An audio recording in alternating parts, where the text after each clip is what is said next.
Halo, assalamualaikum. Ketemu lagi di channel kita Dapur Mamsi Sisi. Dapur Mamsi Sisi, dapurnya kita semua. Video kali ini saya akan membagikan resep cara membuat odading Mang Oleh yang lagi viral atau roti bantal ala Dapur Mamsi Sisi. Nah, apa saja bahan dan bagaimana cara pembuatannya? Simak terus videonya. Bagi yang sudah menonton, jangan lupa klik tombol like, lalu komen, share, dan subscribe. Terima kasih.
Nah, bagaimana?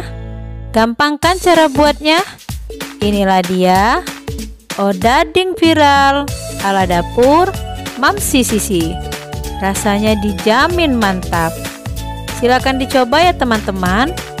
Simak terus video-video kita selanjutnya karena masih banyak resep yang akan saya bagi. Dan yang sudah menonton, jangan lupa klik tombol like, lalu komen, share, dan subscribe. Wassalamualaikum. Terima kasih.